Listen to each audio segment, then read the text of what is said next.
अस्सलाम वालेकुम, मैं हूं रेहान तारिक और आप देख रहे हैं दास्ताक। एहतजाज और धरने की नाकामी के बाद बुशरा बीबी मुसलसल तनकीद की जद में है। बुशरा बीबी के धरने को लीड करने के किरदार को मशकूक नजरों से देखा जा रहा है। पीटीआई की सियासी कमेटी का इजलास हो या फिर कोर कमेटी का इजलास, पार्टी की जानिब से एक ही सवाल उठाया जा रहा है कि बानी पीटीआई के संगजानी के मकाम पर धरना देने के वाज़ेह अहकामात के बावजूद डी चौक में क्यों धरना दिया गया। ये बात तो तय है कि नाक़िस हिकमत अमली की वजह से पीटीआई का धरने का प्रोग्राम फ्लॉप हुआ। अब यही वजह है कि पार्टी के ओहदों से बड़े बड़े इस्तीफे आना शुरू हो चुके हैं। सलमान अकरम राजा ने सेक्रेटरी जनरल के ओहदे से इस्तीफा दे दिया है। ज़राए के मुताबिक गुज़श्ता रोज़ की सियासी कमेटी और कोर कमेटी के इजलास में बैरिस्टर गौहर और सलमान अकरम राजा पर तनकीद हुई थी। सलमान अकरम राजा पार्टी रहनुमाओं को तसल्ली बख्श जवाब नहीं दे सके थे। फिर इसी तरह साहबजादा हामिद रजा ने कौमी असम्बली और कोर कमेटी से मुस्ताफ़ी होने का ऐलान कर दिया है। ज़ाहिर है पीटीआई जो मकसद पीटीआई हासिल करना चाहती थी वो पूरे करने में नाकाम रही है, जिनमें पहला मकसद बानी पीटीआई की रिहाई का था। लतीफ़ खोसा ये दावा कर रहे हैं कि हुकूमत घुटने टेक चुकी थी और बानी पीटीआई की रिहाई पर तैयार थी। रुकावट तब आई इस तरीके से, मतलब ये हुकूमत की जानिब से कहा गया कि बानी पीटीआई को कुछ दिन बाद रिहा किया जाएगा, जबकि हमारा मुतालबा था कि फौरी रिहा किया जाए। अगर तहरीक इंसाफ पुरअमन रहती, डी चौक में पड़ाव ना डालती, तो शायद पीटीआई का मुतालबा तस्लीम कर लिया जाता। लेकिन बुशरा बीबी की जिद की वजह से तहरीक इंसाफ के हाथ कुछ भी नहीं आ सका। यही वजह है कि बुशरा बीबी पे ये इल्ज़ाम भी लग रहा है कि उन्होंने बानी पीटीआई को डी चौक में धरना देने की हिदायत की को यकसर नज़रअंदाज कर दिया। और ख़ास तौर पर जिस तरह बुशरा बीबी क्रैकडाउन के शुरू होते ही कारकुनान को बेसहारा छोड़कर अली अमीन गड्डापुर के साथ रवाना हुई, उस पर पार्टी में शदीद इज़्तिराब पाया जाता है। और जिस वक्त बुशरा बीबी धरने का मकाम छोड़कर फरार हो रही थी तो कैमरे की आंख ने मनाजिर भी कैद कर लिए। वीडियो में अली अमीन गड्डापुर की सिक्योरिटी टीम की 2 गाड़ियों को भी देखा जा सकता है। बुशरा बीबी रात 11:57 पर अपनी गाड़ी से अली अमीन की गाड़ी में सवार हुई। वो अली अमीन की गाड़ी में सेक्टर G8 से मार्गला रोड की तरफ रवाना हुई। ज़राए का यह भी है दावा है कि बुशरा बीबी और अली अमीन गड्डापुर मार्गला रोड से पीर सुहावा रोड पर गए और खैबर पख्तूनख्वा की तरफ निकल गए, जबकि सीनियर साफ़ी एजाज सैयद के मुताबिक ऑपरेशन के दौरान बुशरा बीबी की गाड़ी को 30 के करीब कारकुनान ने घेरे में लिया और तरले मिन्नतें करते रहे, अब यहाँ से मत जाए, हम जान दे देंगे लेकिन आपको कुछ नहीं होने देंगे। लेकिन बुशरा बीबी फिर भी भाग गई और इसे देखते ही गंडापुर भी भाग गए। यानी बुशरा बीबी और अली अमीन गंडापुर ने खुदगर्जी का मुजाहिरा किया, कारकुनान को आंसू गैस की शेलिंग और डंडे खाने के लिए छोड़ दिया, जबकि बुशरा बीबी जो धरने को लीड कर रही थी उन्होंने सबसे पहले राह फरार अपनाई। लीडर तो उसका तो काम होता है कि वो अपने कारकुनान को फ्रंट से लीड करे, उनका दिफा करे, खुद फ्रंट पर रहे, लेकिन यहाँ धरने की क़यादत करने वाली टीम ने सबसे पहले हथियार डाले। अब यही वजह है कि बुशरा बीबी पार्टी के अंदर और बाहर से तनकीद की जद में है। ये खबर भी गर्म है कि बुशरा बीबी को अली अमीन गड्डापुर ने जो है वो हफ्से बेजा में रखा, लेकिन बाद में बुशरा बीबी की बहन मरियम वट्टू की जानिब से इसकी तरदीद की गई। मरियम वट्टू कहती है कि मैं पहले कोशिश करती रही कि मेरी बात हो, लेकिन बीबी से बात नहीं हुई। बाद में काफ़ी कोशिशों के बाद मेरी बात हो गई और वो सेफ एंड साउंड है। पीटीआई में इख्तलाफात और तजादात बहुत बढ़ चुके हैं और इसी वजह से पार्टी की साख को भी काफ़ी नुकसान पहुँच रहा है। अब धरने में पुलिस की शेलिंग से जाबाक कारकुनान की भी पीटीआई में यकसुई का फुकदान नजर आ रहा है। लतीफ़ खोसा के बकौल जाबाक होने वाले कारकुनान की तादाद 278, सलमान अकरम राजा के नज़दीक जाबाक कारकुनान की तादाद 20 है। शेर अफजल मरवत के बकौल 50 कारकुन, शेख वकास अकरम के मुताबिक 100 से ज़ायद बाक हुए। इस वक्त पाकिस्तान तहरीक इंसाफ के रहनुमा सेनेटर हुमायूं मोहम्मद साहब ने भी ज्वाइन किया है। अस्सलाम वालेकुम सेनेटर साहब, बहुत बहुत शुक्रिया आपके वक्त के लिए। सेनेटर साहब, सबसे पहले तो बड़ा सादा सा सवाल है, इस्तीफे आना शुरू हो गए हैं। सलमान अकरम राजा साहब ने पार्टी ओहदे से इस्तीफा दिया है, बतौर सेक्रेटरी जनरल रेजिग्नेशन टेंडर किया है, क्या उनका इस्तीफा मंजूर कर लिया गया है? बिस्मिल्लाहिर्रहमानिर्रहीम, इय्याका नाबुदु व इय्याका नस्तईन। देखें, असल इस्तीफे आने चाहिए हुकूमत से, प्राइम मिनिस्टर से, कैबिनेट से, उन सब के इस्तीफे आने चाहिए। ये इस्तीफे जो पार्टी के अंदर के इस्तीफे, ये कोई मानी नहीं रखते। ये एक आए दूसरा जाएगा, लेकिन जो असल गुनाह है, जो असल परपेट्रेटर्स हैं, जो असल जिन लोगों ने लोगों के साथ जुल्म किया, उनकी जानें लिए हैं, वो आपके कैबिनेट है और उनका हेड करने वाला प्राइम मिनिस्टर है। ये वही प्राइम मिनिस्टर है कि जब ये चीफ मिनिस्टर था, इसने बिल्कुल इसी तरीके से मॉडल टाउन में भी गोलियां चलवाई थी। इन लोगों की ये आदत है, जब तक इनको सजा नहीं मिलेगी, जब तक इनको इसकी पूरी तरीके से इनको इनके ऊपर केस नहीं चलाए जाएंगे। और ये याद रखें, ये एक किस्म का मर्डर बाय फर्स्ट इंटेंशन है। सेनेटर साहब देखिए, इस्तीफे लेने के लिए तो आप डी चौक में गए थे, हुकूमत पर दबाव बढ़ाने के लिए गए थे। हुकूमत की जानिब से तो इस्तीफे नहीं आए, ना ही दबाव आया। दबाव में पीटीआई आ गई है, बैकफुट पे पीटीआई है, इस्तीफे पीटीआई के अंदर से आ रहे हैं। सवाल मेरा ये है, देखिए, पीटीआई के अंदर से जो अगर इस्तीफे आ रहे हैं, वो मॉरल ग्राउंड्स के ऊपर आ रहे हैं कि वो लोग जिस तरीके से उन्होंने किया था और वो नहीं उनको प्रोटेक्ट कर सके मुझे नहीं मालूम डिटेल्स का, लेकिन मैं वैसे ही अपने तौर पे कह रहा हूं कि अगर वो होगा तो वो ये कह रहे होंगे कि यार हम लोग अपना काम पूरी तरीके से नहीं कर सके, अपने लोगों को प्रोटेक्ट नहीं कर सके, तो हमें इस्तीफे देने यानी चाहिए। ये इस्तीफे हाई मॉरल ग्राउंड्स होते पीटीआई हैं। लीडरशिप की नाकामी का एतराफ है। नहीं, नाकामी का इतराफ नहीं है। ये इस तरीके से बात है कि आप इनको ये कर लें कि जब आप एक चीज करने जा रहे हो और वो चीज वैसे नहीं होती, तो आप उसके ऊपर, अगर आपके अंदर जरा सी इंसानियत होती है, आप उसके ऊपर पूरी तरीके से कहते हो कि रिस्पॉन्सिबिलिटी लेते हो, चाहे उसमें कुछ भी हो। आप, वो कहते हैं ना, कुल्लुकुम राइन व कुल्लुकुम मसऊलन अन रय्यतिही, और तुम में से हर एक निगहबान है और उससे उसकी रैयत के बारे में सवाल तो होगा। सवाल हो तो रहा है ना आप सेनेटर ऐसी चीजों साहब, पे सर ये छोड़ सवाल हो देते रहा है हो। ना, सलमान अकरम राजा साहब लाहौर के चक्कर लगाते रहे, कंटेनर दिखाते रहे, वो इस्लामाबाद नहीं पहुंच सके। पंजाब की तो बस लीडरशिप ठीक कहां है। थी, ये सवाल होता इस रहा। चीज पे देखिए ना, इस चीज पे उन्होंने कहा मैं इस चीज पे इस्तीफा देता हूं कि मैं नहीं पहुंच सका। हालांकि उन्होंने वजाहत दी थी कि 5 बंदे, 3 बंदे, 6 बंदे इकट्ठे होते थे, तो वो उसमें पुलिस आके वहां पे तशद्दुद शुरू कर देती थी। देखिए, ये याद रखें, ये लोग कहते हैं कि ये, मुझे बताएं, आज से पहले, इनके दौर से पहले, एसपीडीएम पाकिस्तान डिस्ट्रक्शन मूवमेंट से पहले, क्या कभी आपने देखा है कि अगर कोई पॉलिटिकल पार्टी डेमोन्स्ट्रेशन के लिए बाहर निकले तो आप उनसे 2 दिन पहले उनको घरों में जाके उनके घरों से घसीट के जी, निकाले, ये उनकी पीटीआई के दौर औरतों की इख्तिदार में भी गाड़ियां होता तोड़नी रहा शुरू है। कर दी? देखिए हुमायूं मोहम्मद साहब, जस्टिफाइड बिल्कुल नहीं है ये, अब हो रहा हो या फिर पीटीआई के दौर में हो रहा हो, ये बिल्कुल कंडेमनेबल है, जस्टिफाइड नहीं है। लेकिन सवाल मेरा आपसे ये है, सबसे पहले तो ये बताइए कि कल एक मीडिया टॉक होनी थी जिसमें बुशरा बीबी की आमद मुतवक्के थी, आनन फानन नहीं हुई, उमर अयूब साहब आ गए। अब बुशरा बीबी से मुताल्लिक इमरान खान साहब की हमशीरा रुबीना खानम साहिबा का जो स्टेटमेंट है वो भी सामने आ गया है, और फिर उससे पहले अलीमा खान साहिबा का स्टेटमेंट भी सामने आ गया कि कंटेनर की जो शमें हैं वो गुल क्यों की गई। शाम के औकात में ये कंसेंसस हुआ था कि नहीं होगा, साउंड सिस्टम बिल्कुल ऑपरेटिव होगा, काम कर रहा होगा, इंस्ट्रक्शंस दी जाएंगी, लेकिन वो नहीं हुआ। तो ये विद इन द पार्टी इतने ज्यादा डिफरेंसेस है, कैसे कोप अप करेंगे इसे? रेहान तारिक साहब, मुझे एक बात बताएं, आपकी प्रायोरिटी क्या है? आपकी प्रायोरिटी पाकिस्तान तरीके इंसाफ के अंदर की जो प्रॉब्लम्स हैं वो आपकी प्रायोरिटी है, या जो जिन लोगों को, या जिस तरह के उस आदमी को जो नमाज पढ़ रहा था, 2 जानू बैठा था, उसको पीछे से एक बंदा आके धक्का दे के नीचे गिरा देता है, उसकी हड्डियां टूट जाती हैं, आपकी वो प्रायोरिटी है? या जो गोलियां चली और जो लोग मरे, आपकी सेनेटर वो साहब, प्रायोरिटी है? मैं आपके इस आर्गुमेंट को बाय कर लेता हूं। देखिए, मैं आपके इस आर्गुमेंट को बाय कर रहा हूं ना। अब मेरा सवाल है ना सर, अब आपने सवाल मुझसे पूछा है, आपने सवाल मुझसे पूछा ना सर, मुझे जवाब देने दे। I am not interested नहीं, in you're not discussing interested in this. what? I am आपने not सवाल किया, interested मुझे in सवाल का discussing. जवाब तो देने देना। मेरी प्रायोरिटी क्या है, मुझे जवाब देने देना सेनेटर साहब। अब आपने सवाल कर लिया, अब जवाब तो देने देना।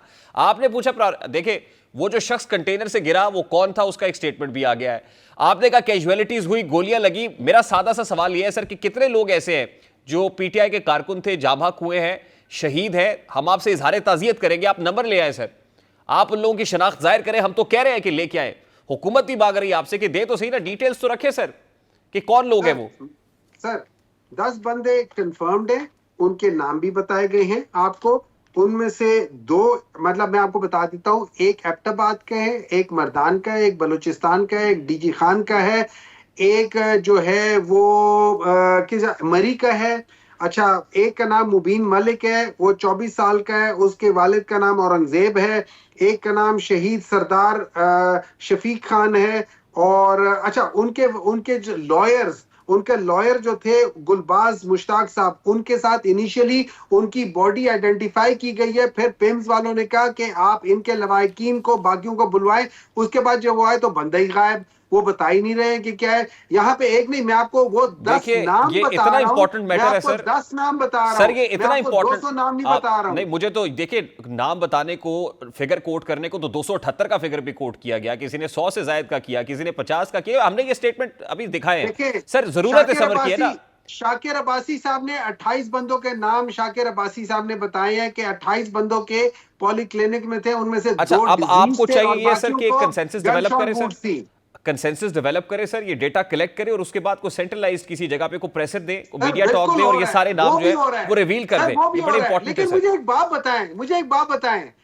बात बताएं, अगर हम एक बंदे का, वो जो एक बाप है वो कहता है मेरे बेटे को स्नाइपर ने ऊपर से गोली मारी है और वो शहीद हो गया है, उस एक आदमी के ऊपर, उस एक के ऊपर जो बंदा खुद कह रहे हैं, इस पूरी गवर्नमेंट को उस पे रिजाइन करके जाना चाहिए, क्योंकि वो एक खून इज टू मेनी। देखिए, आपके अपने कारकुनान चीफ मिनिस्टर केपी के घर के बाहर जाके कह रहे हैं कि हमें 1-1 करोड़ की अनाउंसमेंट नहीं चाहिए। हम आपसे सवाल कर रहे हैं कि आप लोग कहां थे जिस वक्त हमारे लोग मार खा रहे थे, तो आप लोग जो है इमरान खान की पीठ में छुरा घोंप के क्यों निकले? ये सवाल मेरा नहीं है। अगर मैं सवाल करूं तो आपको बुरा लगेगा। ये सवाल आपका कारकुन, आपका वर्कर, आपका सपोर्टर पूछ रहा है। सर, ये सवाल मैं भी पूछूंगा, ये सवाल हम सब पूछेंगे। बात ये नहीं है, मैं वो सवाल पूछूंगा। देखिए, इस तरह है, मैं सबसे पहले आपको बात बताता हूं। एक बंदा है, एक लड़ाई में एक बंदा कत्ल हो जाता है, उसको गोली मार दी जाती है। मैं सबसे पहले एफआईआर कटवाऊंगा, जिन्होंने गोली मारी है उनको वो कर लूंगा। उसके बाद वापस आके बैठूंगा और फिर मैं कहूंगा कि यार मुझे बताओ, इस बंदे को वहां भेजा किसने था, इसके साथ 4 बंदों ने जाना था, इसके साथ इन गाड़ियों ने जाता, वो मैं बाद में बात करूंगा। That is the second line of thing. My first line of thing ये नहीं होगा कि यार इसके साथ तुमने कितने अब बैग सर, जो रखे थे, ये कितने आपका कपड़े थे। स्टांस है, अब ये आपका स्टांस है। अब हुआ क्या है? अब जो खबर हम तक पहुंच रही है अभी है, ताजा तरीन है। असद कैसर साहब चेयरमैन पीटीआई नामजद हो गए हैं, अली मोहम्मद खान साहब सेक्रेटरी जनरल नामजद हो गए हैं, और खबर ये आ रही है कि बैरिस्टर गौहर को और सलमान अकरम राजा को इनको हटाया गया है। अब इस हवाले से कॉन्फर्मेशन भी आप करेंगे, ये खबर फ्लोट कर रही है, अभी अभी मुझ तक पहुंची है, जाहिर है फर्स्ट हैंड इन्फॉर्मेशन।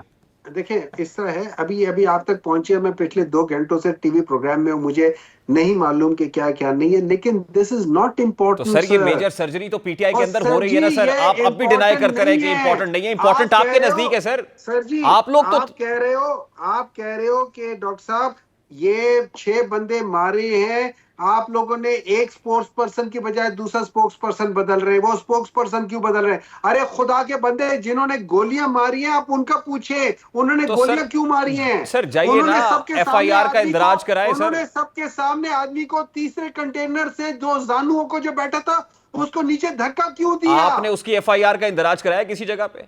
कोई कवायद पेश की है? वो बंदा कौन था? वेयर अबाउट्स उसकी आपके पास है? मुझे एक बात बताएं, ये सारे अंदराज करने के लिए क्या मैं आपके इस प्रोग्राम के तवस्सुत से मैं सुप्रीम कोर्ट के चीफ जस्टिस को कहता हूं कि अगर वो कमेटी इस चीज की जो क्या कह सकते हो से सो मोटो एक्शन नहीं और सर, लेती, सो मोटो तो नहीं मैं ना, खुदा ड्यू के प्रोसेस लिए ऑफ लॉ बंद ये है कि करे। आपको मुतल्लिका थाने में जाना पड़ता है सर एफआईआर के लिए। ड्यू प्रोसेस ऑफ लॉ है, फॉलो करिए, ऑटोमेटिकली नहीं होगा सर, आपको करना पड़ेगा ना।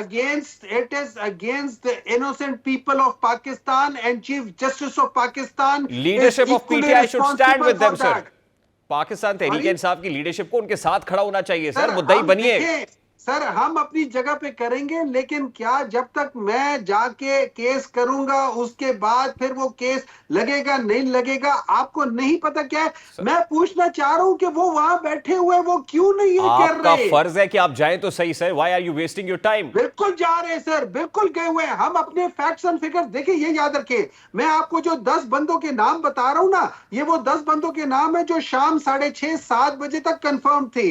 उसके बाद की जो बात हुई है, जो 9 बजे के बाद वाली हुई है, उनके डाटा हम लोग कलेक्ट कर रहे हैं। हमने आपकी पूरा क़यादत में से कोई ऐसा है जाएंगे जो इन 6, 7, 8 जाएंगे। सर 6, 7, 8 बंदों के फैक्ट्स एंड फिगर्स तो है, कोई लेके अदालत कहीं पहुंचा किसी जगह पर? एफआईआर का इंदराज कराया आपने?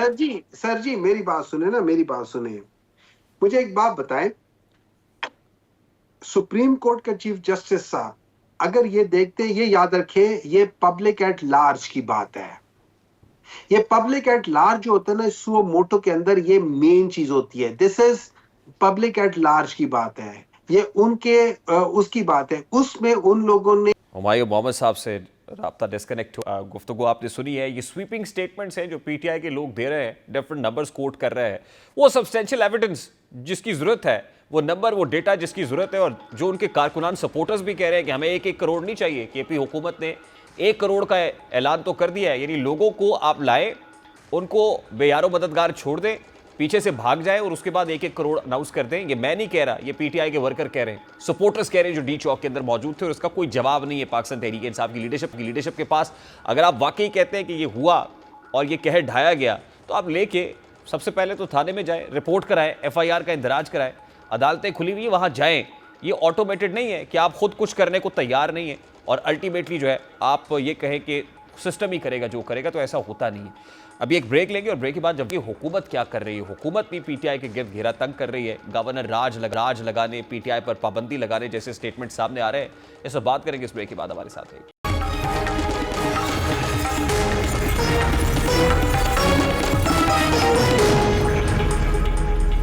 पीटीआई ने यह दावा किया था कि उसकी आखिरी कॉल नतीजा खेज साबित होगी, लेकिन तहरीक इंसाफ सियासी शतरंज की इस खेल में चेकमेट हो गई है। और जिस तरह एहतजाज के दौरान हंगामा आराई की गई है, उसके बाद इसके गर्दाब अब जो घेरा है वो गर्दाब में फंसती चली जा रही है और घेरा मजीद तंग होता चला जा रहा है। यानी पीटीआई को जो सियासी गुंजाइश, एक स्पेस मिली थी, वो स्पेस फिर से स्क्वीज हो गई है, सुकड़ गई है, क्योंकि पीटीआई के एहतजाज के साइड इफेक्ट्स आना शुरू हो चुके हैं। और इस्लामाबाद में चढ़ाई की कोशिश करने के नतीजे में बानी पीटीआई, उनकी अहलिया बुशरा बीबी, साबिक सदर आरिफ अलवी, वजीर आला केपी के अली अमीन गंडापुर और उमर अयूब समेत कई पीटीआई रहनुमाओं के खिलाफ दहशतगर्दी की दफात के तहत मुकदमात दर्ज कर लिए गए। तहरीक इंसाफ एहतजाज के जरिए अपने आप को मजबूत साबित करना चाहती थी, लेकिन उसकी पोजीशन मजीद कमजोर हो चुकी है। अब तहरीक इंसाफ पर फिर से पाबंदी लगने की बात हो रही है। सेनेटर फैसल वोडा की पेशगोई बहुत जल्द तहरीक इंसाफ पर पाबंदी लग जाएगी। ना सिर्फ पार्टी को बैन करने की बात हो रही है, बल्कि गवर्नर राज यानी केपी में गवर्नर राज लगाने जैसे ऑप्शंस पर भी बात हो रही है। इस वक्त पाकिस्तान मुस्लिम लीग नून के मरकजी रहनुमा वफाकी वजीर कैसर अहमद शेख साहब हमारे साथ मौजूद है। अस्सलाम वालेकुम कैसर अहमद शेख साहब, बहुत बहुत शुक्रिया आपके वक्त के लिए। सर, सबसे पहले तो ये कहिएगा कि क्या पीटीआई पे वाकई पाबंदी लगने जा रही? देखिए, ये पीटीआई एक सियासी जमात है। मैं नहीं समझता कि उस पर कोई पीटीआई पे कोई पाबंदी लगने जा रही है। एटलीस्ट मेरे नॉलेज में नहीं है। जो कुछ उन्होंने वो कर रहे हैं वो अपना नुकसान कर रहे हैं, अपने आप की रेपुटेशन ख़राब कर रहे हैं। वो लोगों में सेनेटर फैसल वोडा साहब जो है, उनकी पेशगोई कम से कम हालिया वक्तों में उनकी कोई भी पेशगोई गलत साबित नहीं हुई, और वो कहते हैं कि वो प्रेडिक्ट नहीं करते बल्कि खबर देते हैं। तो फैसल वोडा साहब की खबर बाउंस भी नहीं होती। खबर उनकी ये कि पीटीआई पर पाबंदी लगने जा रही है, तो आप फिर भी समझते हैं कि ऐसी कोई बात नहीं है, पीटीआई पे पाबंदी नहीं लगती? नहीं, मैं नहीं। देखिए ना, सियासी जमातें हैं, सियासी जमातों पे पाबंदी लगा के कोई रिज़ल्ट पहले तो नहीं निकला। हमारा जो पाकिस्तान का जो पहले हिस्ट्री है उसमें कोई पाबंदियों से तो रिज़ल्ट नहीं निकला। हाँ, उनको सियासी तौर पे उनकी ख़ुद पॉपुलैरिटी में बड़ा फ़र्क आया। मेरी सियासी एक्यूमेन ये कहता है कि उनका जो उन्होंने धरना दिया, जो उन्होंने खिलाफ वर्जी की, जो उन्होंने कोर्ट की जो आर्डर की भी खिलाफ वर्जी की, और हर सूरत में जब आए हुए थे सदर यहाँ पे बेलारूस के, उसके दौरान उन्होंने कहा जी कि हमने डी चौक पे आना है। अब देखिए, दुनिया के किसी मुल्क में ऐसा नहीं होता कि आप कैपिटल में इस तरह चढ़ दौड़ो। अब एहतजाज की जो बात है ना, एहतजाज तो पुरअमन होता है, प्रोटेस्ट होता है। एक लेकिन शेख साहब, जो कुछ भी हुआ उसके बाद वफाकी काबीना इजलास से खिताब करते हुए शहबाज शरीफ साहब ने सख्त इकदामात का इंदिया दिया कि अब वक्त आ गया है कि अब सख्ती से निपटा जाएगा। तो वफाकी काबीना में क्या डिस्कस हुआ है, क्या सख्ती होगी पीटीआई पर? जी, वफाकी काबीना ने यूनानिमसली उनका ख्याल था कि ये जो तरीक़ाकार है, जो कुछ कर रहे हैं पीटीआई 10 साल से, ये कोई सियासी अंदाज से नहीं कर रहे, और ये जो कुछ कर रहे हैं मुल्क को नुकसान पहुंचाने वाली बात है, और ये चाहते ही नहीं है कि पाकिस्तान आगे बढ़े। ये जब IMF से हमारा कुछ सिलसिला चल रहा होता है तो वो वहाँ पे नेगेटिव बात करते हैं। इसी तरह जब भी कोई प्रेसिडेंट आता है, पहले सदर शी आए पिंग, वो चाइना के, तो 2014 में, तो उस वक़्त 126 दिन का धरना हुआ। फिर अभी शंघाई कॉन्फ्रेंस होने वाली थी तो तब ये धरने की बातें हुई, और अभी फिर ये खा मका का, जब बानी खुद कह रहे थे कि किसी जगह बैठ के कोई ना कोई आपस में डिस्कस करे और आपस में नेगोशिएट होना चाहिए, तो फिर बीबी ने ये जो डिस्कस हुआ कैबिनेट में, वो मैं बता रहा हूँ आपको कि बीबी ने ज़िद की और उन्होंने कहा कि हमने डी चौक पे जाना है। हालांकि उनकी अपनी लीडरशिप में भी इख्तलाफ है। तो ये इस तरीके से तो करते रहेंगे तो क्या होगा, उनके खिलाफ एक्शन जो कानूनी होगा वो भी होगा, और उसके अलावा वो अपने खुद पॉपुलैरिटी देख लिए, पंजाब से और सिंध से तो लोग आए नहीं। वो तो जो भी होगा, but what action are you going to take? हुकूमत क्या इकदाम करने जा रही है? कैबिनेट में एक्शन के हवाले से चीजें डिस्कस तो हुई होगी ना कि ये ऑप्शन है हमारे पास, हमें ये करना चाहिए। नहीं जी, कैबिनेट में कोई एक्शन डिस्कस नहीं हुआ कि ये फाइनल करना चाहिए। हर एक ने अपनी अपनी राय दी और मेजॉरिटी राय ये थी कि जो ऐसा एक्शन होना चाहिए जिससे ये ख़त्म हो, ये धरने हैं और ये जो रोज़ की इंतकामी कार्रवाइयाँ हैं और जो जिस किस्म की पॉलिटिक्स हो रही है, इस पॉलिटिक्स से मुल्क को नुकसान पहुँचा जा रहा है। हर एक ने अपनी अपनी राय दी। तो ये तो उसी तरीके से खत्म हो सकता है ना सर? आपके सर ये एक ही तरीके से खत्म हो सकता है ना कि आप बैठ जाए पीटीआई के साथ, सियासी लोग बैठे, स्टेक होल्डर्स बैठे, गले लगाए रादर देन के दूर करें। वो देखिए ना, वो वक्त भी था, हम तो बार बार कहते रहे, हमारे प्राइम मिनिस्टर साहब भी कहते रहे कि आइए बैठिए, किसके साथ वो बैठना ही नहीं चाहते, वो नहीं बैठना। मैं आप किस तरह उनको बिठाएं? आपका तरीकाकार ये तरीका है जिस तरह वो बैठना चाह रहे हैं कि वो धरने दे के, और वो भी डी चौक पे, जब कोई बैरूनी आया हुआ है, सदर आया हुआ है और अहम दौरे पे लोग आए हुए हैं। मुल्क को नुकसान पहुंचाना कौन सी सियासत है? वो अपने हम तो कह रहे हैं कि आइए बैठिए, कब मना किया है? असेंबली में हम बैठे हुए, आइए आ जाए बैठें, मैं खुद उनके साथ डिबेट करने को तैयार हूँ। असेंबली में डिस्कस करें ना, वो उनके मेंबर मौजूद है वहाँ पे, काफ़ी मेंबर मौजूद है, तो करें ना वहाँ डिबेट। हम तो कोई मना नहीं कर रहे, हम बताएं वो एजेंडा वो कहते हैं। गवर्नर राज लगाने का ऑप्शन भी ज़ेरे गौर है। देखिए ऑप्शन सारे मौजूद, कानूनी और आईनी ऑप्शन हैं, तो ये ऑप्शन क्यों नहीं ज़ेरे गौर हो सकते? ये बिल्कुल कंसीडर किए जा सकते हैं, क्योंकि ये एक आईनी ऑप्शन है ना। अगर मुल्क को रोका जाना है, मुल्क के लोगों को नुकसान पहुंचना है, यहाँ पे पहले ही ना बच्चे तालीम ले रहे हैं, बंद करना है, एक रोज़ का बहुत कलसल लॉस हो रहा है एक रोज़ का बंद करने का, और ये इस तरह का, यही उसके अलावा कोई ऑप्शन ही नहीं है। कोई एहतजाज होता है, कोई तरीकाकार होता है। तो वफाकी हुकूमत ने पहले भी की कि हम पाबंदी लगाने जा रहे हैं पीटीआई पे, हम केपी पे गवर्नर राज, लेकिन हुआ पहले भी कुछ नहीं। अब भी आप ये कह रहे हैं कि डिस्कशन जरूर हो रही है, लेकिन हुकूमत कितनी संजीदा है और संजीदगी से गौर कर रही है कि अब इन इक़दाम को अमली जवाब पहनाया जाए। देखिए यही जिस तरह के हो रहा है, इस पे टाइम लगता है ना, बिल्कुल गौर किया जा रहा है, करना चाहिए। अब हमने काबीना में कोई फैसला नहीं किया, फिर काबीना का इजलास तो हर हफ्ते होता रहता है, किसी वक्त फिर इमरजेंसी इजलास हो सकता है। पहले ये चीज़ों को तरीकाकार से डिस्कस हो रहा है और उसके पूरे प्रास एंड कान पे गौर होगा। और ये बात तो तय है कि ये जो कुछ हुआ है, उन्होंने अपना नुकसान किया है, वो खुद भाग गए और जहाँ धरना देने आए थे वो तो छुड़वाने आए थे बानी पीटीआई को। तो क्या हुआ क्या? कभी भी इस तरह रिजल्ट नहीं निकल सकते। उनके फैसले कोर्टों में होने हैं, कोर्टों में जाएं, पहले भी ज़मानत हुई है, कोर्टों ने इंसाफ पे फैसले करने हैं, कानून के तहत फैसले करने हैं, वहाँ जाएं, उनको वहाँ से जो उनकी फेवर भी हो सकती है, इसमें क्या है? वो तो कोई ऐसा मसला नहीं है, और हमें तो कोर्टों के फैसलों को, जो फैसले होंगे, मंजूर है। लेकिन अगर ये करेंगे तो कानून तो अपना रास्ता बनाएगा ना। अगर वो मुल्क को नहीं चलाने देते, अब 24 करोड़ लोग हैं, उनका रोज़गार, क्या ये उनका राइट नहीं है लोगों का कि उनको वो अपने कारोबार पे जा सके, अपने दफ्तरों में जा सके? अच्छा शेख साहब, लास्टली कैसर अहमद शेख साहब, लास्टली क्या जो हुकूमत इंगेज कर रही थी पीटीआई को, मुज़ाकरात हो रहे थे, बातचीत हो रही थी, इसके साथ ही मुज़ाकरात का, बातचीत का दरवाज़ा भी बंद हो गया या वो गुंजाइश अभी मौजूद है?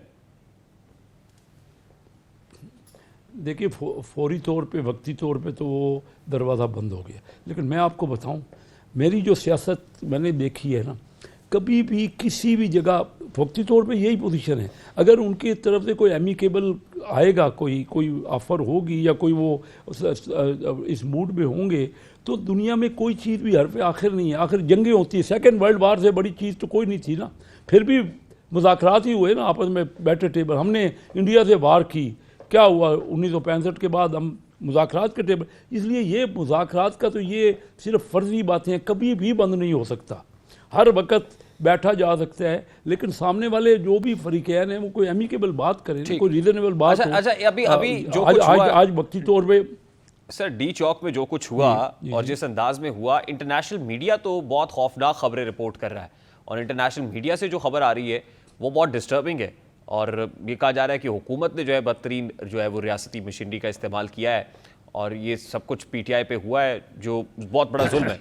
तो जो इंटरनेशनली जो फ़ज़ा बन रही है वो कितनी डिस्टर्बिंग है गवर्नमेंट के लिए, और हुकूमत कितना दबाव महसूस कर रही है? देखिए गवर्नमेंट के लिए कभी भी ये झगड़े और ये जो टसल हो रही है ना, ये कहीं भी ना गवर्नमेंट ये चाहती है, ना गवर्नमेंट की प्रायोरिटी है, ना गवर्नमेंट की ख्वाहिश पे ये हुआ है। ये तो एक पार्टी है जो बेंट अपोन है झगड़ा करने के और सिर्फ ये टसल करने के और धरने देने के, और जब भी किसी प्रेसिडेंट ने आना है उस इन पर्टिकुलर उस वक्त पे, तो ये आप दुरुस्त कह रहे हैं कि जो इंटरनेशनल हमारा, इससे कोई हमें बेहतर तो पिक्चर नहीं बनती ना। हमारे मुल्क को तो चाहिए सकून, चाहिए अमन चाहिए, मिलजुल के हम मुल्क को आगे बढ़ाएं। पाकिस्तान मुस्लिम लीग नून के मरकजी रहनुमा और वफाकी वजीर कैसर अहमद शेख साहब हमारे साथ मौजूद थे। Let's take a very quick short break और ब्रेक के बाद वापस हम कंटिन्यू करेंगे हमारे साथ। सीनियर सहाफ़ी मतीउल्लाह जान की इस्लामाबाद से गिरफ्तारी का मामला पेश आया है और मतीउल्लाह जान के खिलाफ जो FIR का इंदराज हुआ है वो FIR भी बड़ी इंटरेस्टिंग है। उनके खिलाफ मनशियात बरामदगी, पुलिस एहलकार से असलहा छीनने, पुलिस एहलकारों को जान से मारने की कोशिश में उन पर असलहा तानने जैसे इल्ज़ामात के तहत मुकदमा दर्ज किया गया है। उन पर दर्ज FIR के मतन के मुताबिक मारगला रोड पर वाक़ एक पुलिस नाके पर एहलकार मामूल की जांच पड़ताल के लिए मौजूद थे जब एक इंतहाई तेज़ रफ्तार गाड़ी ने बैरियर पर मौजूद एहलकारों को जान से मारने की गरज से उन पर अपनी गाड़ी चढ़ा दी। FIR में दावा किया गया है कि इस वाक़े में एक कांस्टेबल जख्मी हुआ, जबकि पुलिस एहलकारों ने बैरियर आगे फेंककर गाड़ी को ज़बरदस्ती रोक लिया, जिसमें सवार ड्राइवर नशे की हालत में था। FIR में इल्ज़ाम आयद किया गया कि गाड़ी के ड्राइवर ने उतरते ही एक पुलिस कांस्टेबल को ज़दोकोब किया, उसे सरकारी असलहा छीना और नाके पर मौजूद एहलकारों पर तान लिया। FIR में मजीद इल्ज़ाम आयद किया गया कि पुलिस ने मुलजिम पर काबू पाया तो मालूम हुआ वो मतीउल्लाह जान नामी बंदा था, जिसकी गाड़ी की तलाशी ली गई तो इसमें से 246 ग्राम आइस बरामद हुई, जिसको तज्जिए के लिए लेबॉरेटरी भिजवा दिया गया है। अब मतीउल्लाह जान का इंसदादी दहशतगर्दी की अदालत ने 2 रोज़ा जिस्मानी रिमांड मंजूर कर लिया है और इस हवाले से आज जज ताहिर की अदालत में ये जिरा हुई, जिसमें बड़े इंटरेस्टिंग रिमार्क्स भी सामने आए और जज साहब से जो प्रोसिक्यूटर जनरल हैं उन्होंने 90 रोज़ के जो का कहा कि इस केस में रिमांड बनता है, कम से कम 30 रोज़ का रिमांड दे और बिलाखिर 2 रोज़ का जिस्मानी रिमांड ग्रांट कर दिया गया है। अभी एक ब्रेक लेंगे और ब्रेक के बाद जब वापस आएंगे तो ICC चैंपियंस ट्रॉफी से मुताल्लिक अब एक नया मॉडल, नया फार्मूला सामने आया, वो क्या है आपके सामने रखेंगे इस ब्रेक के बाद हमारे साथ।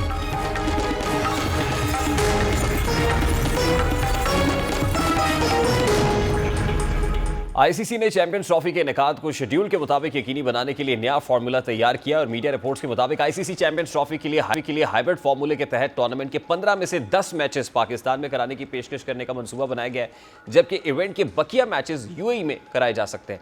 नए मुजवजा शेड्यूल में पाकिस्तान में एक सेमीफाइनल और ग्रुप राउंड की 9 मैचेस कराए जाएंगे, जबकि फाइनल और एक सेमीफाइनल समेत भारत के तीनों ग्रुप मैचेस जो है वो UAE में खेले जाने की तजवीज़ दी गई और रिपोर्ट में बताया गया कि अगर भारत सेमीफाइनल या फाइनल तक रसाई हासिल नहीं कर पाता तो पाकिस्तान में इन मैचेस की मेज़बानी हो सकती है, जबकि भारतीय मीडिया यह दावा कर रहा है कि चैंपियंस ट्रॉफी के 5 मैचेस UAE में कराए जा सकते हैं। तब ICC ने अब तक वेन्यू फाइनल नहीं किया, जबकि पाकिस्तान क्रिकेट बोर्ड के पर डटा हुआ है कि ये मैचेस पाकिस्तान में ही होंगे। अब देखना यह है कि इस हवाले से ICC क्या फैसला करता है और फैसला जल्द ही आने के इम्कानात भी हैं। प्रोग्राम का वक्त अपने इख्तिताम को पहुंचा, आपसे मुलाकात होगी इंशाल्लाह कल। अपना रखिए खैर, अल्लाह हाफ़िज़।